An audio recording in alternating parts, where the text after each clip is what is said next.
वो शुरू से लेकर किस तरह पूरी हुई, इसकी कहानी इस पाठ में लिखी गई है। शाम का वक्त है, चारों ओर अंधकार फैल चुका था। ऐसे में किसी ने बाहर से घर का दरवाजा खटखटाया। कौन है? ब्राह्मण। शिशुपाल ने थोड़ा सा दरवाजा खोलते हुए पूछा। शाम का वक्त है, उसी समय अंधकार फैला हुआ था।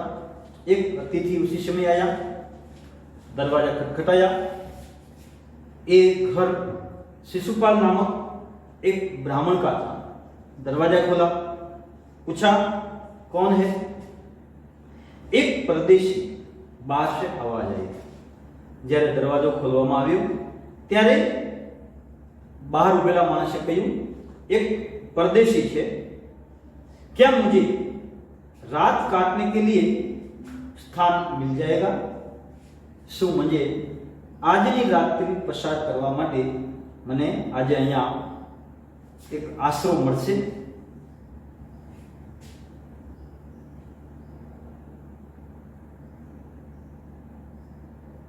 जैसे शिशुपाल ने पूरा दरवाजा खोला, उनके सामने एक नवयुवक खड़ा था। उन्होंने मुस्कुराकर कहा, यह मेरा सौभाग्य है। सौभाग्य यानी खुश नसीबी। એને કીધું કે આવો, મારું ખરેખર સારું ભાગ્ય છે કે તમે મને આજે अतिथि रूपे મળ્યા। अतिथि के चरणों से यह घर पवित्र हो जाएगा। आइए पधारिए। अतिथि ने જોઈને शिशुपाले કહ્યું, आओ।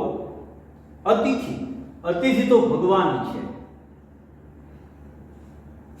તમારા પાવન ચરણોથી મારું ઘર આજે પવિત્ર થઈ ગયું। आओ पधारो। अतिथि को लेकर शिशुपाल घर में गए और उनका आदर सत्कार किया। अतिथि ने घर में प्रवेश करावी અને शिशुपाले એનો आदर सत्कार કરવામાં આવ્યો। फिर दोनों उस समय की देश की जो अवस्था पर बातें करने लगे। अवस्था यानी स्थिति, જે સમય હતો એ સમયે જે કંઈ મુશ્કેલી, જે કંઈ પ્રશ્નો ચાલી રહ્યા હતા, અને આપણે હંમેશા જે કંઈ પ્રશ્નો છે એના વિશે જ આપણે ચર્ચા કરતા હોઈએ છીએ। અત્યારનો સમય જે કોરોનાનો છે તો આપણે હંમેશા શેની ચર્ચા કરીએ છીએ? કોરોના વિશે। ટીવીમાં બધે આપણે એ જ ન્યૂઝ જોતા હોઈએ છીએ, ક્યાંકી કારણ કે વર્તમાન સમય એ ચાલી રહ્યો છે। એ સમયે જે કંઈ વર્તમાન પરિસ્થિતિ હતી, કારણ કે ન્યાય વ્યવસ્થા સંપૂર્ણ રીતે એ ભાંગી ગઈ હતી। કોઈ માણસને, કોઈ ગુનેગારને કોઈ ગુનો કરતા જરા પણ ડર નહોતો। એટલે એ પરિસ્થિતિની ચર્ચા રાજા અને શિશુપાલ બંને વચ્ચે એ થવા લાગી। शिशुपाल ने कहा, आजकल बड़ा अन्याय हो रहा है, परंतु परदेशी इस बात से सहमत न था। सहमत એટલે કે રાજી। शिशुपाले એવું કહ્યું કે આજકાલ ખરેખર બધી જગ્યાએ અન્યાય થઈ રહ્યો છે, પણ અતિથિ એ બાતમાં એની સાથે સહમત નહોતો। अतिथि बोला, दोष निकालना तो सुगम है, परंतु कुछ करके दिखाना कठिन है। अतिथिए કહ્યું કે આપણે કોઈ પણ બાબતમાં બીજાની ભૂલો કાઢતા હોઈએ છીએ।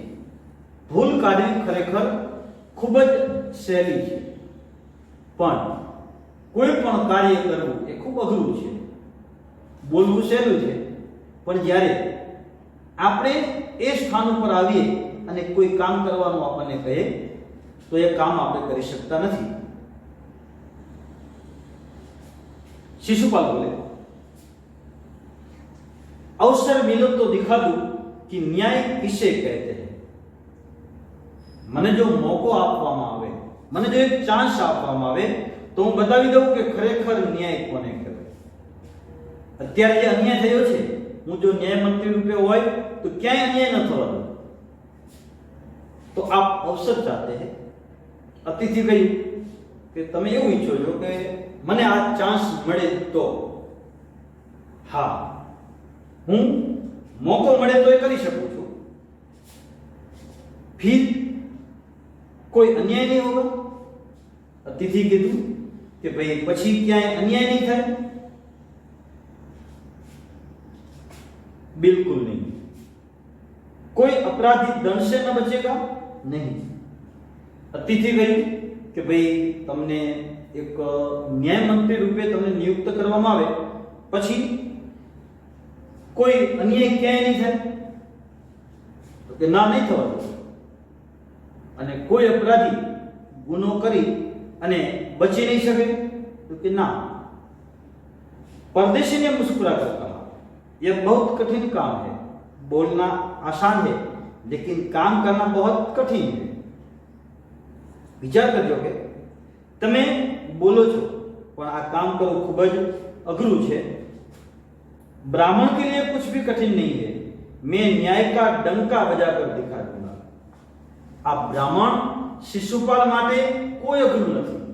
मने मोको आपवामां आवे तो हूँ डंका बजाकर, जो हमारे यहाँ मुहावरे का अर्थ है, आप सब जानते हैं.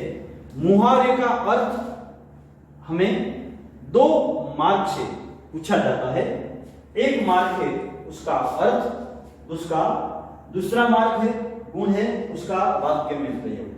तो यहाँ डंका बजाना यानी सुप्रसिद्ध होना. तो हमें इसका जो वाक्य में यूज करना है, उपयोग करना है, तो ये शब्द है पूरे वाक्य में कहीं आना चाहिए. तो जो यहाँ हम देखते हैं डंका बजा दिया, इसका अर्थ है वो हमारे वाक्य में हमें अच्छी तरह से हमें दिखने में वो दिखना चाहिए. नए पुलिस कमिश्नर ने कुछ ही दिनों में राज्य में कर्तव्य निष्ठा से डंका बजा दिया. यहां शिशुपाल ने भी कहा मुझे ये मौका दिया जाएगा तो मैं भी अपनी न्याय प्रणाली से चारों ओर डंका बजा दूंगा. परदेशी ने धीरे से मुस्कुराकर कहा और कुछ बोले नहीं. फिर कुछ देर बाद वे सो गए. दोनों के बीच बहुत सारी चर्चा हुई. बाद में दोनों सो गए. सुबह उठकर परदेशी ने शिशुपाल को धन्यवाद देकर उसे विदा ली. सवारे उठीने परदेशीए शिशुपालने आभार व्यक्त करी અને ત્યાંથી એને વિદાય લઈ લીધી. कुछ दिनों बाद शिशुपाल के घर कुछ सिपाही रहे. थोड़े दिन और पसार हो गए. एक दिन सुबह शिशुपाल के घर राजा के सिपाही वहां दरवाजा खटखटाया और उसने कहा आपको महाराज ने दरबार में चलने के लिए बोला है. शिशुपाल सहम गए. सहम जाना यानी घबरा जाना या आश्चर्यचकित हो जाना. यानी राजा का जब बुलावा आता है तो आम जनता को हमेशा डर बना रहता है. इसलिए राजा का बुलावा देखकर शिशुपाल पहले तो घबरा गया.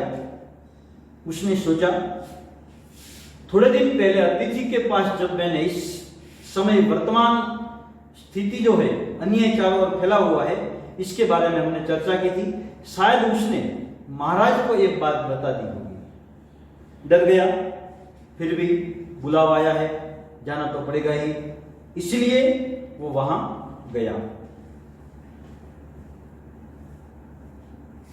समझ में नहीं आया कि सम्राट ने उन्हें क्यों बुलाया है. कहीं उस परदेशी ने तो सम्राट से झूठी सच्ची है शिकायत नहीं कर दी. कदाच પેલા અતિથિએ રાજાને જે આપણે રાતે વાત થઈ હતી કદાચ એને એ બધી વાત ત્યાં કરી દીધી હશે. दरबार में पहुंचकर शिशुपाल का कलेजा धड़कने लगा जब उन्होंने देखा कि परदेशी ही सम्राट अशोक है. जब बुलावा आया सम्राट अशोक के सामने उसे पेश किया गया. वहां जाकर देखा थोड़े दिन पहले अतिथि के रूप में जो आया था वो इंसान कोई और नहीं था, सिंहासन पर बैठे हुए स्वयं सम्राट अशोक ही था। सम्राट बोले, ब्राह्मण देवता, मैं आपको न्याय का अवसर देना चाहता हूं। ब्राह्मण ने सम्राट अशोके કહ્યું, ત્યારે તમે મને એવું કહ્યું હતું કે મને જો મોકો આપવામાં આવે, મને જો ચાન્સ આપવામાં આવે તો હું આ કાર્ય કરી શકું। તો હવે હું તમને આ અવસર આપવા માંગુ છું, તમે તૈયાર છો ને? પહેલે તો શિશુપાલ ગભરા ગઈ, થોડી વારમાં તેને બીક લાગી, કારણ કે આવડી મોટી જવાબદારી સીધી જ કહેવામાં આવે અને સીધી સ્વીકારી લેવી ખૂબ અઘરી વાત છે। थोड़ी बार तो एक घबराए, एमने बीक लगी। फिर बोले, यदि सम्राट की यही इच्छा है तो मैं तैयार हूं। थोड़ो समय विचार करीने पछी एमने कह्युं, जो महाराजनी आवी ज इच्छा होय तो ए जवाबदारी उपाडवा माटे हूँ हवे तैयार छुं। बहुत ठीक, कल से आप न्याय मंत्री हुए। बहुत सारू, कोई वांधो नहीं, आवतीकालथी तमे हवे न्याय मंत्री थे गया। सम्राट ने कहा और अपने हाथ में अंगूठी उतारकर शिशुपाल को पहना दी। यह सम्राट अशोक की राज मुद्रा थी। सम्राटे कही, आज थी तमे हवे न्याय मंत्री पोताना हाथमां पहेरेली एक राज मुद्रानी अंगूठी एने आपी दीधी અને નિશાની રૂપે હવે એ ન્યાય મંત્રી બની ગયા। વિદ્યાર્થી મિત્રો, આજના તાસમાં આપણે આટલું જોયું। બાકીના તાસમાં હવે આપણે બાકીનો આગળનો પાઠ જોઈશું। તમે ખૂબ સારી રીતે ભણશો।